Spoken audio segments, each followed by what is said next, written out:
আসসালামু আলাইকুম বন্ধুরা, আল্লাহর অশেষ রহমতে আশা করি আপনারা সকলে ভালো আছেন। আর আপনারা দেখছেন এমডি ভয়েস টিভি। একদিন মহান আল্লাহ তাআলা ফেরেশতাদের মজলিসে ঘোষণা দিলেন, আমি পৃথিবীতে আমার খলিফা বা প্রতিনিধি তৈরি করতে যাচ্ছি। এ বিষয়ে তোমাদের মতামত কি? তখন ফেরেশতারা বলল, আপনি আবার কেন আর এক জাতীয় প্রাণী সৃষ্টি করতে চান যারা পৃথিবীতে গিয়ে ঝগড়া ফ্যাসাদ ও খুন খারাপিতে লিপ্ত হবে? তার চেয়ে আমরাই তো আপনার গুণকীর্তন ও পবিত্রতা বর্ণনায় দিনরাত ব্যস্ত থাকি। এটি কি উত্তম নয়? আল্লাহ তাআলা তদুত্তরে বললেন, আমি যা জানি তোমরা তা জানো না। এরপরে আল্লাহ তাআলা হযরত জিবরাইল আলাইহিস সালামকে পৃথিবী থেকে এক মুষ্টি মাটি আনার জন্য হুকুম দিলেন। আল্লাহর হুকুম মোতাবেক হযরত জিবরাইল আলাইহিস সালাম পৃথিবীতে এসে যখন মাটি তুললেন, তখন মাটি চিৎকার দিয়ে জিজ্ঞেস করল, হে জিবরাইল আলাইহিস সালাম, তুমি আমাকে কোথায় নিয়ে যাচ্ছ? তখন জিবরাইল আলাইহিস সালাম বললেন, তোমাকে আল্লাহ তাআলার আদেশে বেহেশতে নিয়ে যাচ্ছি। সেখানে তোমার দ্বারা আল্লাহ তাআলা এক নতুন মাখলুক সৃষ্টি করবেন। তখন মাটি বলল, তুমি আমাকে নিও না, আমাকে রেখে দাও। কারণ যে জাতি আল্লাহ সৃষ্টি করবেন তারা আবার নাফরমানি করে আল্লাহ তাআলা শাস্তি ভোগ করবে। আমি তাদের শরীরে থাকলে সে আযাব ভোগ করতে পারবো না। অতএব তুমি এ বিষয়ে আল্লাহ তাআলার নিকট আমার পক্ষ থেকে ক্ষমা প্রার্থনা করো। অতঃপর হযরত জিবরাইল আলাইহিস সালাম মাটির কথা শুনে খালি হাতে আল্লাহর দরবারে ফিরে গেলেন এবং আল্লাহর নিকট মাটির আবেদনের কথা বললেন। তখন আল্লাহ তাআলা হযরত মিকাইল আলাইহিস সালামকে পৃথিবীতে প্রেরণ করেন। তিনিও মাটির কাকুতি মিনতির কারণে খালি হাতে আল্লাহর দরবারে ফিরে গেলেন। এভাবে ইসরাফিলও ফিরে গেলেন।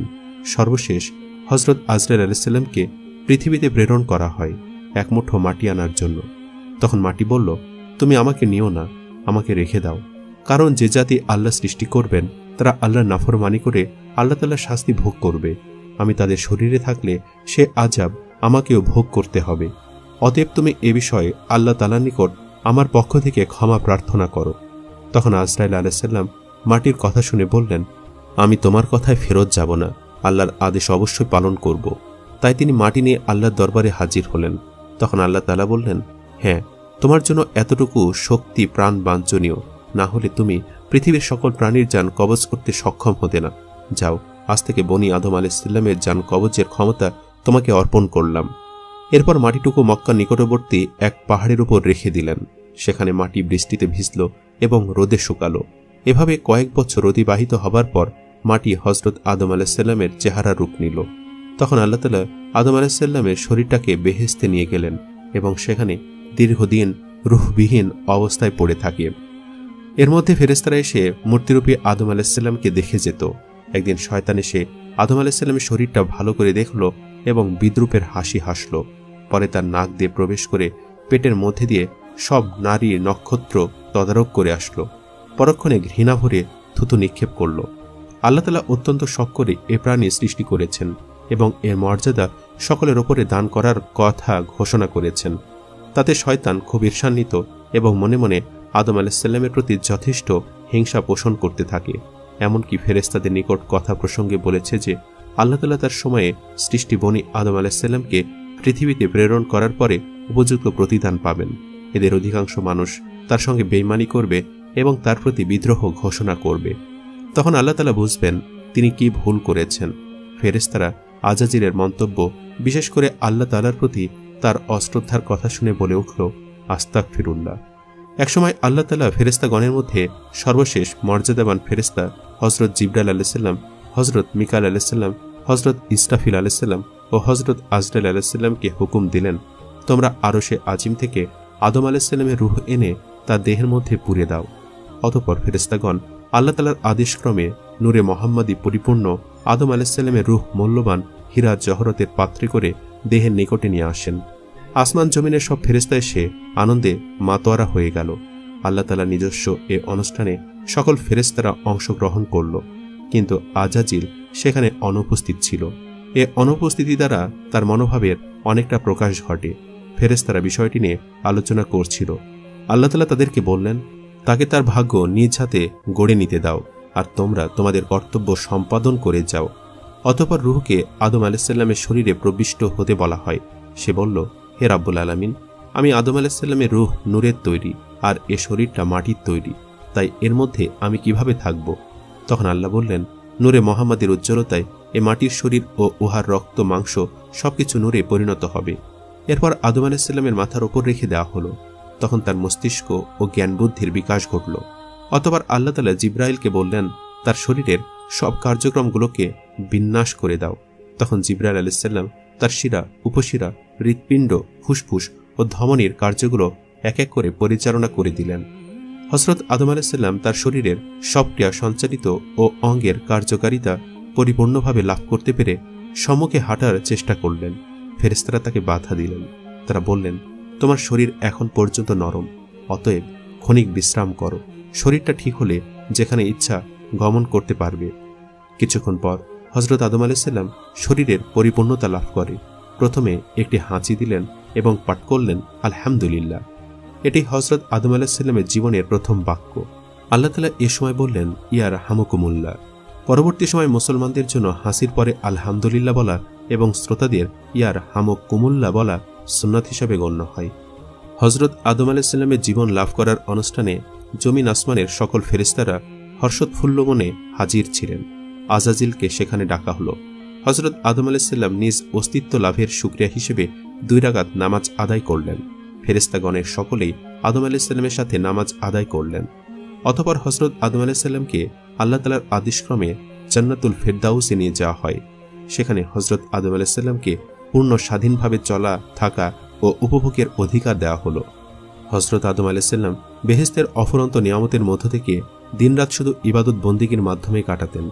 বেহেশতের হুর গোলমানেরা তাকে ভ্রমণের আনন্দ গ্রহণের জন্য নতুন নতুন পথ দেখালেন।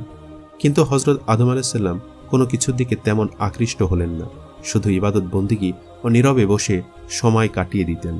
প্রাণী জগতের চিরাচরিত স্বভাব থেকে তিনি মুক্ত থাকতে পারলেন না। তিনি বেহেশতের অফুরন্ত নিয়ামতের মধ্যে থেকেও সঙ্গী সাথীর অভাব বোধ করলেন।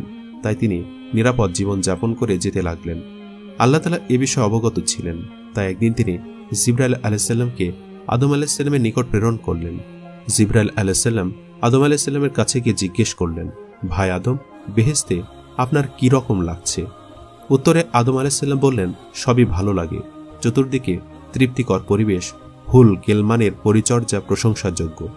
তবুও প্রাণে যেন কিসের এক অভাব অনুভব করছি, যা আমি আপনাকে বুঝিয়ে বলতে পারবো না।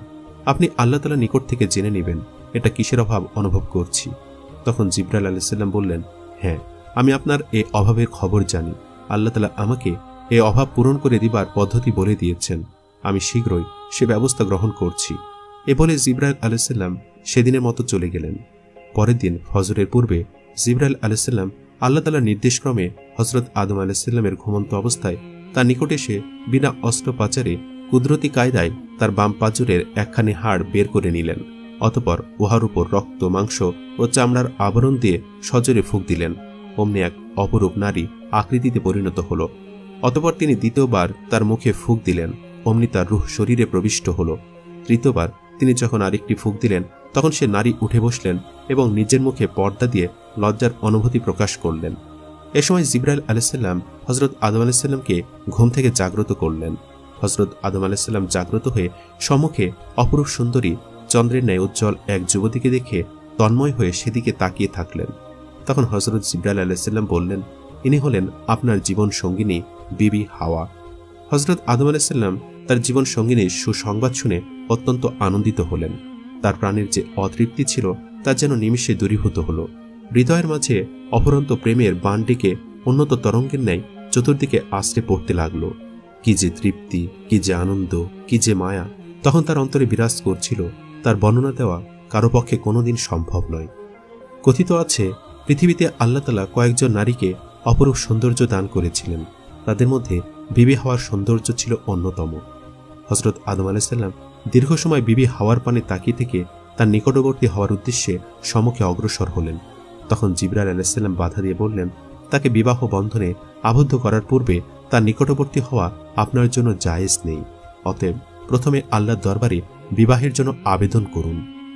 অতঃপর হযরত আদম আলাইহিসসালাম জিবরাইলের শেখানো পদ্ধতিতে হাওয়াকে বিবাহ করার জন্য আল্লাহর দরবারে আরজ করলেন। আল্লাহ তাআলা হযরত আদম আলাইহিসসালামের আবেদনের পরিপ্রেক্ষিতে আদম হাওয়ার বিবাহের মঞ্চ ঠিক করার জন্য ফেরেশতাগণকে হুকুম দিলেন। ফেরেশতাগণ অত্যন্ত আনন্দ সহকারে স্বর্ণ, রৌপ্য হীরা জহরত ও মণিমুক্তা দ্বারা এক বিরাট মঞ্চ তৈরি করলেন। এই মঞ্চটি তৈরি করা হল বেহেশতের মধ্যকার সবচেয়ে আরামের জায়গায়। তুষা নামক ছায়াদানকারী এক বিশাল বৃক্ষের নিচে সকল ফেরেশতাগণকে দাওয়াত দেওয়া হল এ বিবাহ মজলিসে। আল্লাহ তাআলা আরশ থেকে এ মঞ্চ পর্যন্ত সব পর্দা উঠিয়ে দিলেন, যাতে সব ফেরেশতা ও আদম হাওয়া যেন বেহেশতের মধ্যকার সবচেয়ে অধিক তৃপ্তিকর জিনিস আল্লাহ তাআলা দিদার লাভ করে অশেষ আনন্দ উপভোগ করতে পারেন। অতঃপর আল্লাহ তাআলা স্বয়ং সংক্ষিপ্ত খুতবা দান বিবাহের কার্য সমাধা করে দিলেন। বিবাহের খুতবায় আল্লাহ তাআলা যে কথাগুলো উচ্চারণ করেছেন তা সব প্রশংসা একমাত্র আল্লাহ তাআলার, গৌরব ও অহংকার তার ভূষণ। নবী ও রাসূলগণ তার প্রেরিত বান্দা, তাদেরকে মানুষের মুক্তির দূত হিসাবে প্রেরণ করা হয়েছে। হযরত মুহাম্মদ সাল্লাল্লাহু আলাইহি সাল্লাম তার একান্ত বন্ধু ও সর্বশ্রেষ্ঠ রাসূল। আল্লাহ তাআলা সবকিছু সৃষ্টি করেছেন, সবাইকে শেষ পর্যন্ত তার কাছে ফিরে যেতে হবে। ফেরেশতাগণ তার আজ্ঞাবহ। যে ফেরেশতাগণকে সাক্ষী রেখে আদম ও হাওয়ার বিবাহ বন্ধন সম্পন্ন করেন, তিনি এদের দ্বারা সৃষ্টির আরেক অধ্যায়ের সূচনা করলেন। এ বিবাহের মোহরানা হবে দুরুদ ও তাসবিহ। আল্লাহ ছাড়া কেউ উপাস্য নেই, তিনি এক, তার কোনো শরীক নেই। অতঃপর আদম আলাইহিস সালামকে বলা হলো, হে আদম, তুমি ও তোমার বিবি বেহেশতে পরম আনন্দে বসবাস করো, সেখানের ফলমূল ভক্ষণ করো, কিন্তু নির্দিষ্ট ওই গাছটির কাছে যেও না। যদি যাও তবে তা হবে অন্যায় ও পাপের অন্তর্ভুক্ত কাজ। অতএব তোমরা সাবধান থেকো, শয়তান তোমাদের পরম শত্রু। তোমাদের ওপর আল্লাহর বরকত ও রহমত নাজিল হোক। হযরত আদম ও হাওয়া বিবাহ অনুষ্ঠানের পরে পাঠ করলেন, হে মহান প্রভু, আমরা তোমার গুণগান করে জীবন কাটাতে চাই। তুমি মহান, তুমি ছাড়া আমাদের আর কোনো উপাস্য নেই। তোমার সাহায্য ছাড়া কারো রক্ষার পথ নেই। তুমি আমাদেরকে তোমার রহমতি ছায়া দান করো, আমিন। বিবাহের পরে হযরত আদম আলাইহিস সালাম বিবি হাওয়াকে স্পর্শ করার জন্য যখন অগ্রসর হলেন, তখন তাকে বাধা দেওয়া হলো এবং বলা হলো, প্রথমে বিবির মোহরানা আদায় করো এবং তারপরে তাকে স্পর্শ করো। তখন হযরত আদম আলাইহিস সালাম বললেন, হে খোদা, আমি কি দিয়ে এ মোহরানা আদায় করব? তখন তাকে বলে দেওয়া হলো, তুমি শেষ নবী মুহাম্মদ সাল্লাল্লাহু আলাইহি সাল্লামের উপর অন্তত 10 বার দরুদ শরীফ পাঠ করো, তাহলে তোমার পক্ষ থেকে মোহরানা আদায় হয়ে যাবে। তখন আদম আলাইহিস সালাম 10 বার দরুদ শরীফ পাঠ করলেন এবং নবী মুহাম্মদ সাল্লাল্লাহু আলাইহি সাল্লামের কালেমা পাঠ করে তার দ্বীন গ্রহণ করলেন। মানব জাতির মধ্যে সর্বপ্রথম হযরত আদম আলাইহিস সালাম নবী মুহাম্মদ সাল্লাল্লাহু আলাইহি সাল্লামের উপর ঈমান আনেন এবং তার উম্মতের অন্তর্ভুক্ত হন। সূত্র কুরআনের শ্রেষ্ঠ কাহিনী।